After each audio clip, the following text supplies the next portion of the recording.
যুগ বদলায়, বদলায় না মানুষ। আমরা ভাবি সবাই বোধহয় বদলে যায়, আস্তে আস্তে পৃথিবী বদলায়, মানুষের মন না বদলায় না। কেন বলো তো? সবাই ভাবি মানুষ সব থেকে উন্নত জীব, আর সেই মানুষ সবাইকে হিংসা করে। কেন? হিংসা করে কেউ এগোতে পেরেছে? কেউ তো পারেনি। তুমি চেষ্টা করো।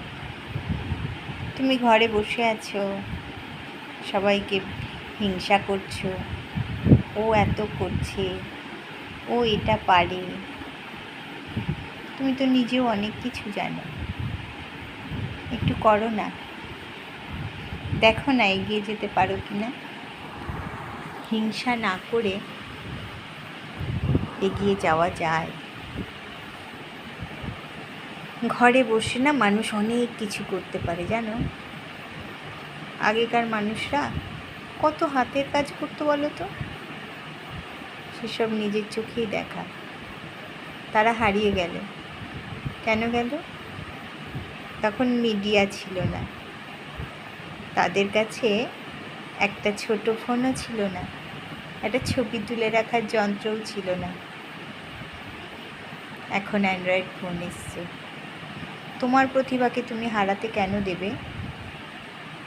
তুমি চাও না তুমি চলে যাবে, তখন সেই মানুষরা তোমাকে আর মনে রাখবে না। তুমি তো চলে গেছো, কিন্তু স্মৃতির পাতায় কোথাও না কোথাও তুমি আটকে যাবে। কোনো মানুষ হয়তো তোমাকে দেখেছে, হয়তো তোমায় মনে রেখেছে। এটাই বা কম কিসের? যুগের সঙ্গে যদি তুমি কিছু পাও, সেটাকে তো নেবে। ভালো মনে নাও, তুমি ভালো মনে নাও, দেখো সব কিছু ভালো লাগবে। মনটাকে কুটিল জটিল করে ফেলছো কেন? সবটা খারাপ।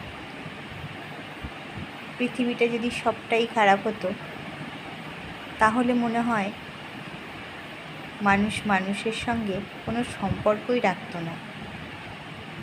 সবটা খারাপ নয়, কিছু তো ভালো আছে। সেই কিছু ভালোটাকে খুঁজে বার করো, সেটাই তোমার চ্যালেঞ্জ, আর সেটা নিয়েই তুমি এগিয়ে যেতে পারবে। তারাই তোমার প্রকৃত বন্ধু, যারা তোমার পাশে আছে। যারা তোমায় দেখে হিংসা করে, তারা কি প্রকৃত বন্ধু? একটু ভেবে দেখো তো।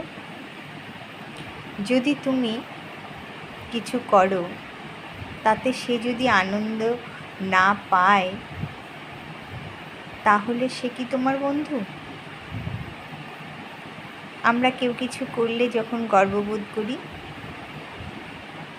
তখন বুঝবো তার প্রতি আমার ভালোবাসা আছে, শ্রদ্ধা আছে, বিশ্বাস আছে, ভরসা আছে। সবকটা একসাথে না থাকলে মানুষ মানুষের পাশে থাকবে না, বাঁচার ইচ্ছাটাই তো চলে যাবে। শুধু একটু সহনশীল হও, ধৈর্য ধরো, পরিশ্রম করো, এর কোনো বিকল্প নেই। আজকে এই পর্যন্তই।